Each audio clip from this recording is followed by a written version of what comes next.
repeat that. Hi everyone, how are you doing? Today we are with Asif in his house and Suzanne Hi. in his house. Yes. And Rihan in his house.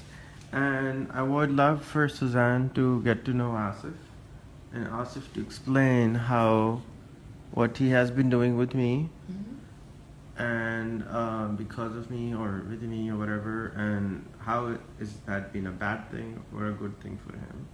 So Asif, why don't you?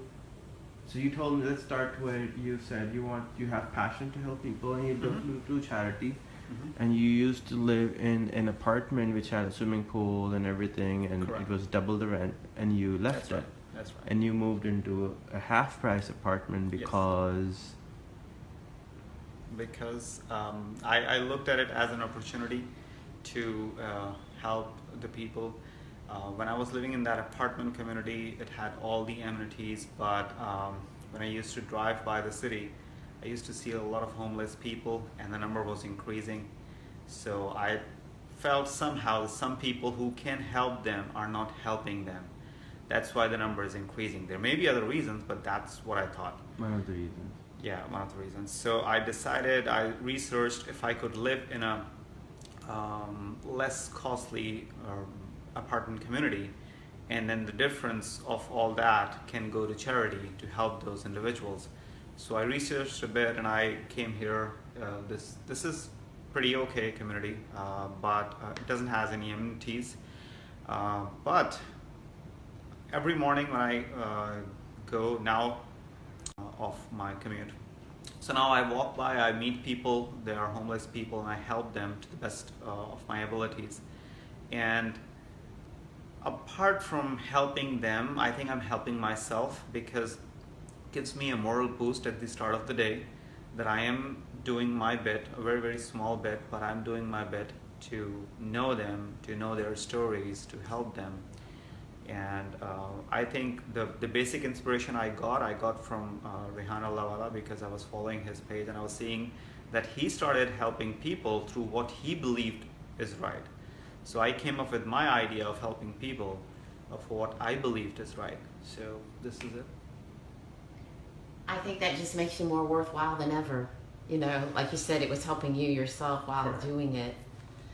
And I love how the simplicity of the place that you're staying in. Like, I slept just fine last night, and it was amazing.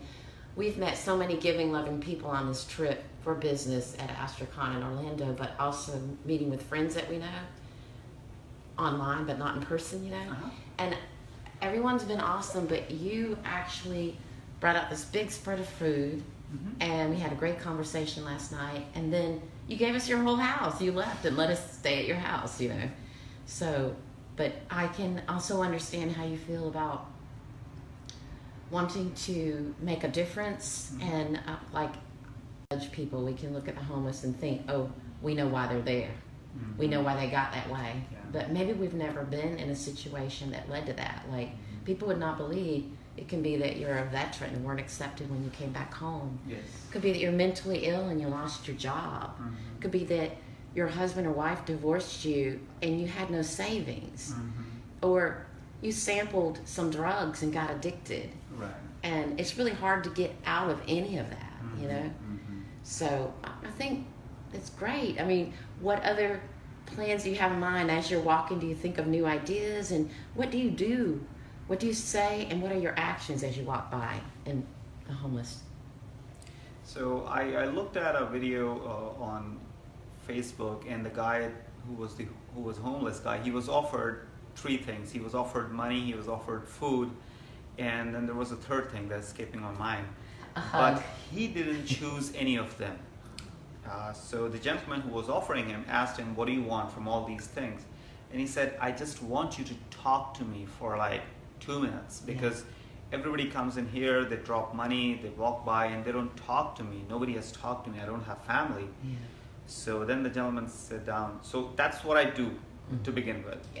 When I go, I take some time with me, and then I talk to them, try to learn from them. Just like you were saying, one of them, Bob, he is a veteran, ex-veteran, and now he didn't get accepted when he came back.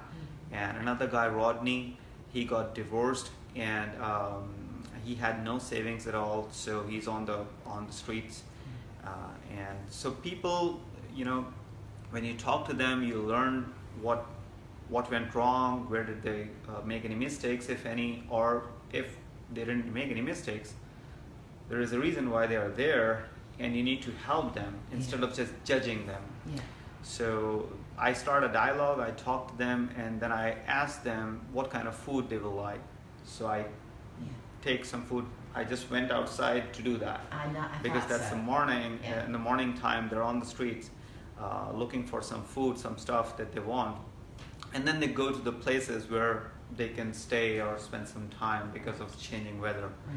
So I give them some food, ask them their preferences, and next day it gets better and better. You get to know more, and you can help them more specifically. So right now, at the moment, I'm not helping them much on financial side. Sometimes if they need, I do, but I'm more focused on meeting their needs, their clothes, their food, whatever they need to survive. Right. Because I would think that would lead to more of a path of some self-love and taking the next step. Mm-hmm. Like, maybe I want to be more self-sufficient, and I have some things that are really needed before I can even consider such a thing. Right. You know, people don't have enough to eat and their clothes are dirty. How do you expect them to go apply for a job? You know, and so when people talk about how a lot of homeless people collect money and then they go buy beer, I think because what we just said, they're hungry, Mm-hmm. their clothes are dirty, they can't figure out how to make it, and at least the beer makes them relax and feel whatever, happy for a moment, you know. Mm-hmm. Yeah. So it's part of that not judging, you know. Correct. And I bet a lot of people think that someone who's homeless, that they're just lazy and they don't want to work. This is the stereotype, and that they're just they just don't want to do anything, you know. But I'm not even afraid to admit this, because I admit it all the time. But I was homeless once for about 5 or 6 months, and my income just was not high enough. My husband had recently divorced me, and I didn't have any savings, so I didn't have enough to rent a house or buy a house. Mm-hmm. I was one of the lucky homeless people. I had a car, you know. I see. Yeah. But I met lots of people like me, men and women who were divorced and didn't have enough money to get a place, and they were sleeping in the cars. Usually they would sleep like in the parking lot of Walmart, where there are lots of people coming and going, Mm-hmm. or in the parking lot of a church because they felt there was some safety there or something, you know. But I met lots of them, and some of them have been like that for years and years, living in their car because of some big catastrophe in their life that caused a financial lull, you know. Mm-hmm. So I think what we're talking about is, like, what can other people do who are listening to us? Even one step. What's one thing that people could do to help change the life of the homeless so that they can go set new goals for themselves? And, you know, what's the first thing that they could do? Okay, first I'll respond to what they can do to homeless, and then I have another message as well that I'll add in. Good. So what you can do for the homeless people is, first of all, just start talking to them. They are just humans like us. They have a story to tell, and you will find it fascinating sometimes. I find it fascinating when I met Bob and Rodney and Don, and you will get to know them, you will love them, and you will find out they have very, very small needs. They don't have big dreams of owning a mansion or something like that. They're just trying to survive their day in, day out. And sometimes, like Suzanne said, we judge them. Why do they want beer? Why do they want that? And they're lazy. It's really hard to imagine what they are going through. Right. I really hope none of you who are watching go through that, or I go through that, but it's really hard.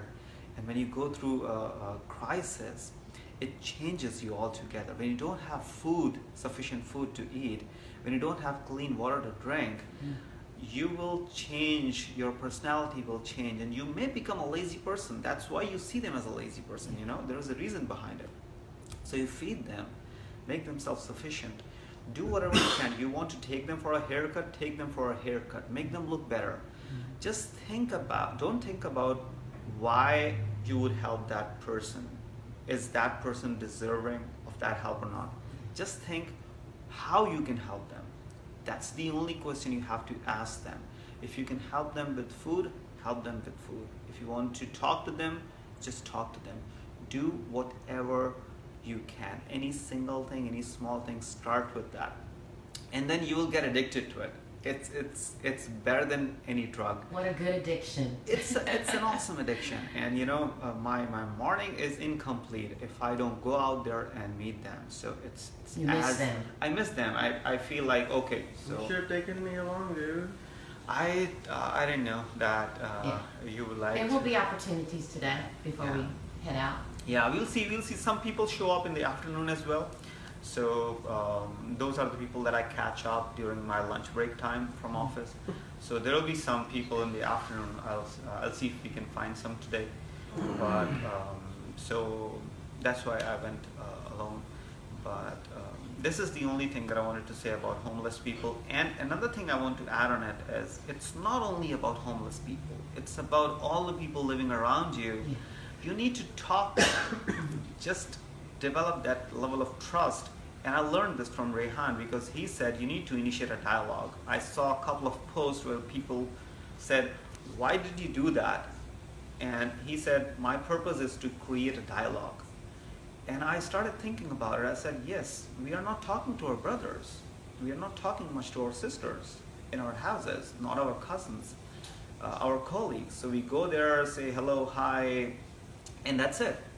We don't talk about the problems they're going through, anything that they want to share.